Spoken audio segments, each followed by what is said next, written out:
You should always do this, but especially when you're doing instrumental music, you should make it so that your riffs kind of connect into each other and give you that sense of cohesion within the song, so that it doesn't just sound like you threw a bunch of riffs into a track and here's a salad/collection of riffs for a listener to listen to. And hey, I get it, the inspiration to do songwriting doesn't always come at the best moment, and sometimes you might be working on the song and get these ideas for riffs that would fit well into other songs, but just not for the song that you're working on. But hey, at some point magic has to happen and lightning has to strike, and you have this session where riffs are just flowing into each other, and maybe that happens often to you, but to me it really doesn't happen that often. It happened once with an older song of mine in Momentum, where I had this riff for years that I just couldn't figure out how to use, and suddenly out of nowhere I wasn't even thinking of that one riff, but I just played these other chords and I was like, these actually connect very well to that old ass riff, and the whole song kind of wrote itself in like 20 minutes. But doing a whole song that fast hasn't happened in a while. But something interesting did happen with my latest release song, I'll Meet You at the Top of the World, which if you haven't, you can and should go check out anywhere you listen to your music at, where I was just working around this one riff in the key of D minor, and I was playing around with the A shape of the D minor chord here on the 5th fret of the 5th string, and while searching for different vibes, I ended up figuring out a connection between the main riff and this other bridge riff.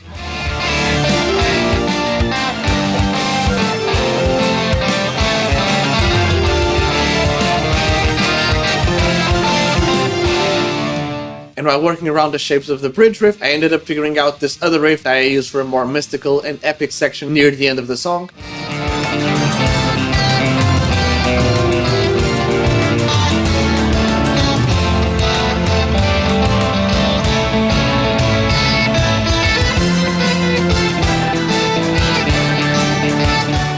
And going back to the main riff while figuring out melody variations, I ended up figuring out this one that I comped with these lower inversion chords.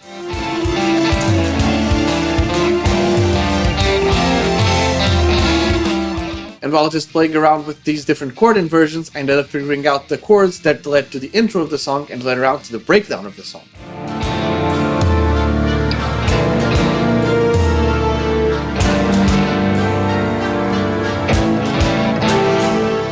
Oh, and remember that more epic mystical riff that I told you about? While playing around with some of those chord shapes, I actually ended up figuring out this cool way to transition into the last chorus where I do these different key changes that completely change the vibe of the song.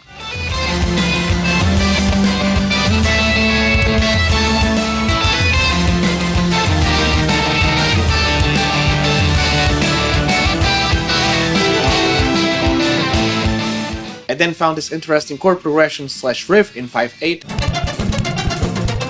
That became the bridge of the song, and that 5/8 pattern actually influenced the verse of the song.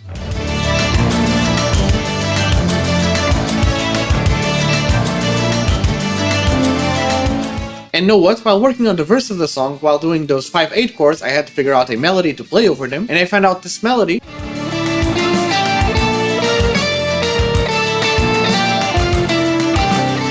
that I then played and modified like a theme over different parts of the song. Not only the pre-chorus bridge part, but even in the breakdown of the song.